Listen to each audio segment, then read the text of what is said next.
السلام علیکم ګران شاګردانو الله دې وکړي چې روغ جوړ به یاست.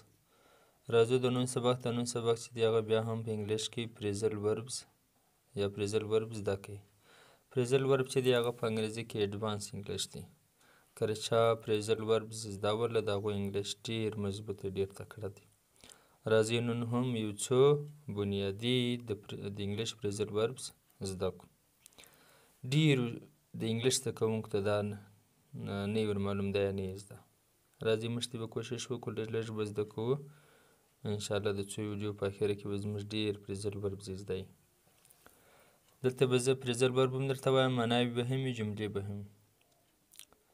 come off to be mentioned or discuss. come off معنا ذکر کول یا ذکر کېدل، بحث کېدل، بحث کول. جمله this issue came up in the meeting last week. دغه مسله چې دا تېره هفته په میټینګ کې ذکر شوله. نو دلته د come up معنا د ذکر کېدل. come across to find something or someone by chance. د یو شي یا د یو ځای سره ناڅاپه اتفاقاً مخامخ کېدل. I came across a book that I was looking for. زه د کتاب سره اتفاقاً ناڅاپه مخامخ شومه دغه کتاب سره چې زه پسې ګرځېدم، چې ما پسې کتله. come around to happen again. بیا پیښېدل، بیا مخته راتلل. time flies. this day will soon come around. معنا وخت چابک دی، الوزي چابک دی، دا ورځ به برته بیا دوه مارې راسي، بیا به راوګرځي. come about to happen. پیښېدل، رامنځته کېدل. how did this coincidence come about. دا اتفاق څنګه پیښ شو. چې مطلب دا دواړه کارونه په یو وخت پرې راوسوله. come along to make progress. پرمختګ کول.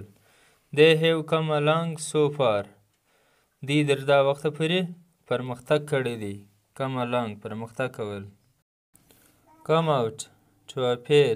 راښکاره کېدل، راڅرګندېدل. to reveal the truth. رښتیا ښکاره کول، حقایق ښکاره کول. he has decided to come out to his parents. ده فیصله کړې ده چې خپل مور پلار ته راښکاره سي یا حقایق ورته ښکاره کړي. come back to go back to a place. یو ځای ته بیرته ورګرځېدل، واپس کېدل. those all memories came back to my mind after meeting with you. ستا سره د ملاقات څخه وروسته هغه ټول یادښتونه زما ذهن ته راغله. هغه ټول یادونه زما ذهن یا دماغ ته راغله. come over to visit someone house for a short time. د یو چا کور ته د یو لږ وخت لپاره ورتلل. would you like to come over for lunch. آیا ته غواړې د یو ګړي دپاره راسې د غرمې ډوډۍ له. come over د یو چا کور ته د لږ ګړي دپاره ورتلل. come through to overcome a difficult or dangerous situation. یو خطرناکه یا سخت حالت باندې واک درلودل، په کابو کې، په کنټرول کې اخیستل. the city has come through after the fighting. ښار چې دی هغه په کابو کې په کنټرول کې شوی دی، یعنې د جنګ وروسته په کنټرول کې شوی دی، پولیس په کنټرول کې اخیستی. come apart to be separated into pieces. په ټوټو جلا کېدل یا جلا کېدل. my car came apart in the accident. زما موټر چې دی هغه په پیښه کې، په ترافیکي پیښه کې څه په وسولو، ټوټه سولو. come apart معنا جلا کېدل، خاص کار په ټوټو باندې.